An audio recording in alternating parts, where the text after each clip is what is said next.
Good morning class. Last class में हमने आपको बताया था आर.डी. वीनबर्ग का सिद्धांत, ठीक है, उसका नियम जो थ्योरी थी वो बताया था, किस तरीके से उन्होंने लैमार्कवाद और डार्विनवाद को सही ठहराकर अपना एक नया नियम दिया था, ठीक है, और उन्होंने एक गणितीय गणना के आधार पर इन्होंने इसको पूरा क्लासिफाई किया था, पूरा डिटेल इनकी बताई थी, ठीक है। इसके पहले हमने बहुत सारे चीज़ों को पॉइंट बता दिए हैं, ठीक है, लेमार, डार्विन, ह्यूगो डिग्रीज और बहुत सारी चीज़ें हम आपको बता चुके हैं, ठीक है। तो आप लोग अच्छे से इस चैप्टर को रिवाइज करिए, ठीक है, क्योंकि इससे बहुत अच्छे लॉन्ग क्वेश्चन भी फंसते हैं, ठीक है। तो आज का हमारा जो टॉपिक है वो विभिन्नताएं होती हैं, ठीक है। क्या होती है? विभिन्नताएं। विभिन्नताएं क्या है या वेरिएशन क्या होती है, ठीक है। तो वेरिएशन क्या होती है ये हम आपको आज बताएंगे, ठीक है। वेरिएशन मतलब कोई भी अगर कोई दो जीव है तो उनमें क्या है, कुछ विभिन्नताएं पाई जाती है, ठीक है, कुछ असमानताएं पाई जाती है, चाहे वो किसी में भी हो। विभिन्नता या वेरिएशन है ना, ठीक है। वेरिएशन क्या होती है? कोई भी दो जीव है उसमें पाई जाने वाली कोई भी दो या दो से अधिक असमानताएं, ठीक है, डिसिमिलैरिटीज क्या कहलाती है? वेरिएशन या विभिन्नताएं कहलाती है, ठीक है, चाहे वो किसी में भी हो। अगर कोई भी लक्षण है, लक्षणों में भी अगर हमने पहले भी बहुत सारे एग्जाम्पल हमने आपको बताए कि अगर माता पिता की दो संतानें या दो से अधिक संतानें हैं तो उनमें जो कैरेक्टर्स आते हैं तो वो क्या होते हैं? डिफरेंट होते हैं, अलग अलग होते हैं, ठीक है। वही असमानताएं ही क्या कहलाती है? विभिन्नताएं कहलाती हैं, ठीक है।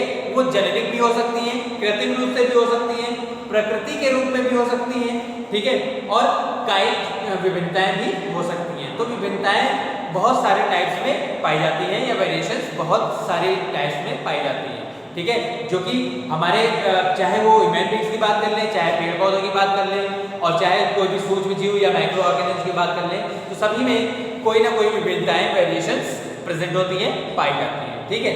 तो क्या है, सजातीय सदस्यों के लक्षणों में या कोई भी जीवों के लक्षणों में पाई जाने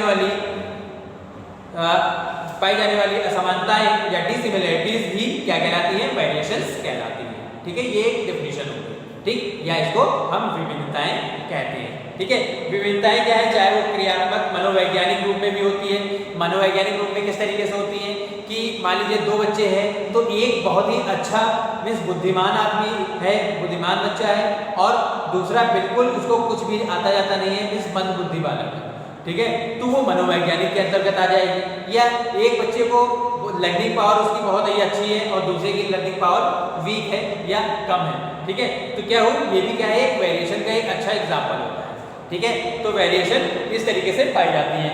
इसी तरीके से अगर मान लीजिए माता के आधार पर हम बात करें तो माँ में भी विभिन्नताएं पाई जाती हैं। कैसे पाई जाती हैं? अगर कोई बच्चा ज़्यादा शैतान है या ज़्यादा, तो उसको मतलब माँ या पिताजी जो भी है वो क्या करते हैं, उस पर क्रोध ज़्यादा करते हैं, या जो अच्छा है उस पर ममता ज़्यादा बिखेरते हैं, ठीक है। तो ये भी क्या है, एक विभिन्नताओं का उदाहरण ही होता है, ठीक है।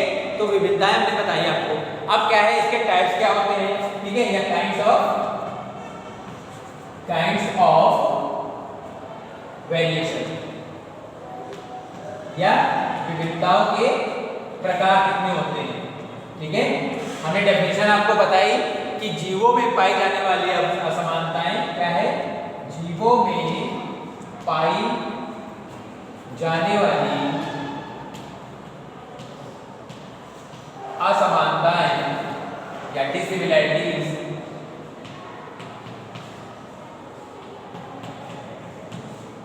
विभिन्नता या वेरिएशन कहलाती है।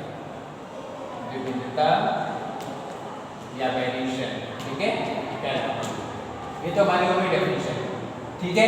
अब इसके जो पार्ट्स होते हैं, काइंड्स होते हैं, वो किस तरीके से उसको डिवाइड किया गया है विभिन्नताओं को, ठीक है। सजातीय सदस्य होते हैं, उनकी विभिन्नताओं के आधार पर इन्हें मुख्य 3 भागों में बांटा गया है। एक मात्रा के आधार पर है, पहला क्या है, मात्रा के आधार पर, मात्रा के आधार पर विभिन्नताएं, ठीक है। अब मात्रा के आधार पर विभिन्नताओं के भी 2 पार्ट है, एक अविच्छिन्न है और एक विच्छिन्न है, ठीक है। इसके भी 2 पार्ट हैं, एक क्या है, अविच्छिन्न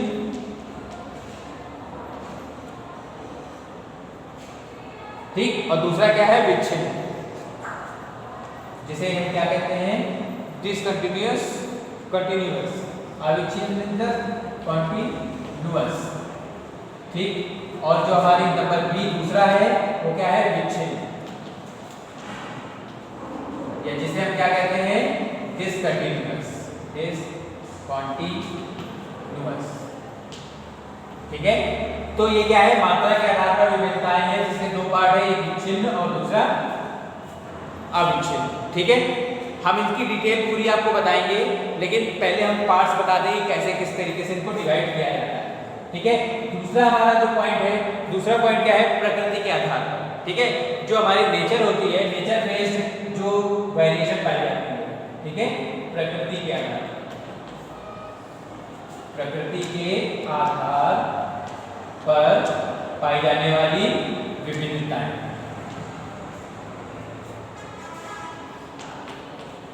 ठीक है, बेस्ड ऑन नेचर। ठीक है, नेचर के आधार पर कौन सी विभिन्नताएं पाई जाती हैं, ठीक है, वो चीज है। अब इसके भी दो भागों बांटा गया है, एक निश्चयात्मक होता है, डिटरमाइनर होता है, और एक इनडिटरमाइनर होता है। ठीक है, एक निश्चयात्मक और एक अनिश्चयात्मक। क्या है, एक है निश्चयात्मक और दूसरा क्या है अनिश्चयात्मक, अनिश्चयात्मक। ठीक। एक क्या होता है डिटरमिनेट, जिसे बोलते हैं डिटरमिनेट। ठीक है, इंग्लिश में क्या कहते हैं डिटरमिनेट कहते हैं, और उसको क्या कहते हैं इनडिटरमिनेट, इनडिटरमिनेट। ठीक है। इसी तरीके से इसको जो है तीसरा जो पॉइंट है हमारा, तीसरा जो पॉइंट है वो है स्रोत के आधार पर। ठीक है, स्रोत के आधार पर, स्रोत के आधार पर जो विभिन्नताएं हैं, आधार पर विभिन्नताएं। ठीक है। इसके भी दो पार्ट हैं। एक जो हमारा होता है वो कायिक विभिन्नता होती है, कायिक, जिसे हम कहते हैं सोमैटिक, क्या बोलते हैं सोमैटिक। ठीक है। और दूसरी हमारी जो है जेनेटिक विभिन्नता होती है, जिसे ब्लास्टोजेनिक बोलते हैं। ठीक है, क्या बोलते हैं ब्लास्टोजेनिक। दूसरी जो हमारी है वो क्या है जननिक विभिन्नता, जननिक विभिन्नता, जिसे हम क्या कहते हैं ब्लास्टोजेनेटिक। ठीक है। तो इस तरीके से जो हमारा काइंड्स ऑफ वेरिएशन है, विभिन्नताओं के प्रकार है, उनको तीन भागों में बांटा गया है, और ऊपर के दो भाग और भी हैं।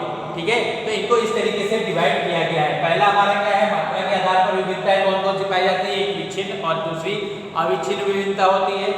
उसके बाद प्रकृति के आधार पर जो विभिन्नता है वो कितनी है, वो भी दो प्रकार की, एक निश्चयात्मक और दूसरी अनिश्चयात्मक। ठीक। और तीसरी हमारी जो है स्रोत के आधार पर जो विभिन्नता है वो क्या है, एक कायिक विभिन्नता होती है और एक जननिक विभिन्नता होती है। ठीक है। तो इस तरीके से हमने इसके आपको क्या बताया डिफाइन बताएं कि किस तरीके से ये चीज़ चलती है। ठीक। अब हम अविच्छिन्न विभिन्नता के आधार पर अगर हम बताते हैं, जो हमारा पहला है मात्रा के आधार में अविच्छिन्न विभिन्नता। ठीक है। जो अविच्छिन्न विभिन्नता है वो क्या होती है, मीन्स ये लक्षणों की एक ऐसी छोटी छोटी क्रमबद्ध विभिन्नताएं होती हैं जो सजातीय सदस्यों में सदैव पाई जाती हैं, लेकिन किन्हीं दो सदस्यों के बीच ये काफ़ी स्पष्ट अथवा नाम मात्र की ही होती है। ठीक। क्या है, कोई भी सजातीय सदस्य हैं उनमें क्या है ये विभिन्नताएं पाई जाती हैं, बहुत छोटे छोटे ऐसे लक्षण होते हैं जो कि दिखाई देते हैं। ठीक है। और बहुत ही रेयरली केस में ये चीज़ दिखाई देती है, ये विभिन्नता होती है, जिसे अविच्छिन्न विभिन्नताएं कहते हैं। ठीक है। नहीं क्या है, कुछ लंबे लेकिन अधिकांश औसत लंबाई के होते हैं। औसत से कम या अधिक लंबाई के में क्या होता है, एक क्रम भी दिखाई देता है, जो उसमें क्या होता है भिन्न भिन्न होता है। ठीक है। डार्विन ने बताया था कि अस्थिर विभिन्नताएं, क्या कहा था डार्विन ने, इन्हीं विभिन्नताओं को या अविच्छिन्न विभिन्नताओं को ही इन्होंने क्या कहा था, अस्थिर विभिन्नताएं कहा था। मीन्स ये जो विभिन्नता है वो स्थिर नहीं रहती है, हमेशा क्या है निरंतर क्या होती है चेंज होती रहती है। ठीक है। तो ये क्या है अविच्छिन्न विभिन्नता कहलाती है। अगर हम विच्छिन्न विविधता की बात करें या डिसकंटिन्यूअस की बात करें, ठीक है, जो विच्छिन्न विविधता है उसकी बात करें तो उसमें क्या है, ये विविधताएं कभी कभी अचानक उत्पन्न हो जाती है। ठीक है, जो विविधता क्या होती है, अचानक उत्पन्न हो जाती है, जो वेरिएशंस या डिसिमिलैरिटीज अचानक उत्पन्न हो जाती है, वो क्या होता है, असाधारण और मूल आदर्श दशा में बहुत भिन्न होती हैं, अतः इनके मूल दशा के बीच में क्रमिक दशा